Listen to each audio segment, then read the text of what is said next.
Olá, querido amigo, olá, querida amiga, seja muito bem-vindo ao Momento da Saúde, aqui no nosso programa Encontro com a Vida. Todas as manhãs preparamos uma linda mesa para o nosso desjejum. Aqui não tem café, a gente não toma café, o café faz mal, você sabe disso, né? Desjejum, só tem coisa saudável aqui. E além dessa mesa saudável que a gente prepara para receber você, nós temos um convidado muito especial, que é o Dr. Paulo Ferreira, que vai nos auxiliar ao longo de toda essa semana com dicas práticas para você manter bem o seu coração. O Dr. Paulo é cardiologista e ele tem uma pós-graduação em terapia intensiva pelo Instituto Térsius. Hoje coordena a clínica aqui do Hospital Adventista de Manaus. O senhor é natural de onde? O senhor falou, doutor Paulo? De Belém do Pará. De Belém, natural de Belém. Esteve um tempo em São Paulo estudando também, não foi? Isso. E depois Belém e agora aqui... E agora Manaus. Manaus. Doutor Paulo, vamos falar um pouquinho de colesterol? Vamos. O que é o colesterol? Nos explique de uma forma bem simples para que a gente entenda. Então, o colesterol ele é uma gordura, é um lípide, que quer dizer gordura. E ele faz parte da fisiologia do nosso organismo. Todo mundo tem colesterol? Todo mundo tem. Então, ele tem a produção, é claro que influenciado realmente com a nossa ingesta alimentar, conforme o padrão alimentar. E ele tem o seu armazenamento e tem a utilidade na composição de vários hormônios do organismo, que, portanto, os hormônios eles são substâncias que regulam nossas funções. A função das células, que é dos tecidos e, portanto, dos órgãos. Mas o colesterol passa a ser vilão quando realmente ele se acumula e ele tem várias formas de apresentação. Isso na estrutura molecular, daquele colesterol de composição mais pesada, vamos só entender assim, e a outra de composição mais leve, né? Então, a depender então do que eu possa produzir, armazenar, portanto, do que eu adquiro na alimentação e armazeno, a depender de que fração eu consiga, que eu tenha, eu posso produzir, favorecer a doença das artérias como um todo. Não somente a do coração, mas até como todas, né? As artérias do corpo todo, do coração, do cérebro, aqui das carótidas, né? As artérias do pescoço, dos membros inferiores, as artérias abdominais, que é o que a gente chama de aterosclerose, né? É a doença da artéria com formação de placa de gordura. E ao estudar essas placas, ela realmente tem a composição de frações do colesterol, né? Uma das frações é a do colesterol.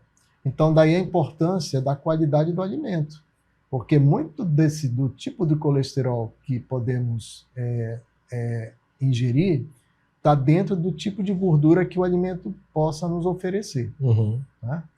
Nós temos a gordura insaturada, que é uma gordura mais saudável, né? E você pode ter isso aí nos alimentos, né? Nas frutas, nas sementes, né? Em alguns óleos com ômega, rico em ômega. E temos a gordura saturada, que seria a gordura que já passou por algum tipo de processamento, né? Ou cozimento, ou fritura, ou processo industrial, químico, e aí você já vai ter uma gordura que não é saudável, podendo produzir placa de gordura nas suas artérias.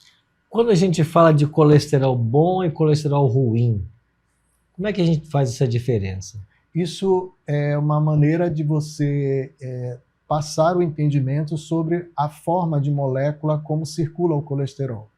Então, eu tenho a forma mais pesada e a forma mais leve, né?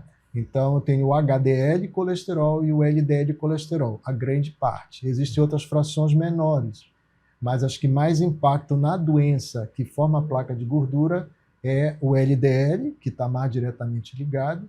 O HDL é uma partícula, né, mais saudável de proteção à saúde das artérias. Então, interessa que você tenha mais o HDL e menos o LDL. E a depender, então, da sua ingesta de alimentação e juntando-se também com a prática, né, de exercício físico, você é capaz de produzir a partícula mais saudável e menos a que não vai te trazer saúde arterial, o LDL. Então, todo colesterol, ele origina-se na nossa alimentação? Ou ele tem uma outra fonte? Não, ele tem outras fontes, mas o grande componente é adquirido pela alimentação. Pela alimentação. Pela alimentação.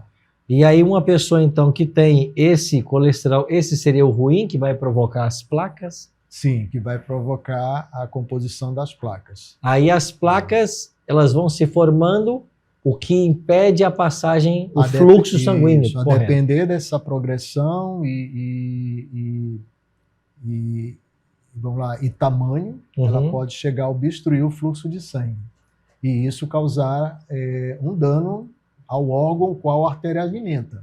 Então, se eu tenho uma placa que já obstrui meu fluxo de sangue no cérebro, eu posso obstruir o fluxo de sangue para o cérebro. Se eu tiver do coração, na coronária, são as artérias do coração, eu vou produzir uma obstrução ao fluxo de sangue para o coração. Essa obstrução no cérebro seria, então, o que chamamos de derrame? Poderia levar ao derrame. E no coração, o infarto. O infarto. Isso. A ausência de sangue suficiente. Isso, a ausência de sangue, que é uma insuficiência arterial. Entendi. Olha aí. E como é que eu faço, então, para evitar que ter esse colesterol, essas placas nas minhas... Aí nós não sei vamos... se seria veias ou artérias, né? Isso, nós vamos, primeiramente, como primeira conduta a ser orientada, prescrita ao paciente, de fato, é a mudança do estilo de vida. Vamos no estilo de vida. Que vai impactar em ter uma boa alimentação, uma prática de exercício, né? Controle do estresse, como falamos ontem.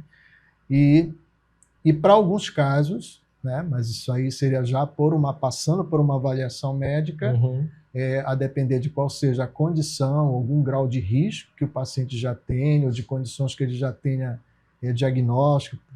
Por exemplo, o paciente é um hipertenso crônico, já toma os seus remédios, é um diabético, então, a depender desse risco que ele agrega, que a gente chama risco cardiovascular, é mandatório o uso das medicações que controlam. Com medicações. Aí são medicações do qual o paciente até depende, assim, de uma maneira que ele precisa usar de forma contínua.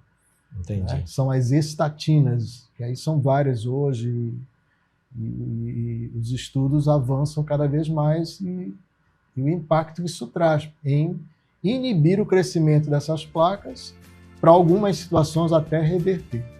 Entendi. Algumas, não é a grande maioria, mas... Em alguns casos, a reversão. Isso. Então, o negócio todo é cuidarmos bem com o nosso estilo de vida. Voltamos ao estilo de vida. Não é? A prática aí dos exercícios, uma alimentação equilibrada, sono, deixar o estresse de lado de fora. Doutor Paulo, muito obrigado, viu? Por suas dicas de hoje. Amanhã podemos continuar a nossa conversa? Podemos. Então, amanhã a gente volta com mais detalhes.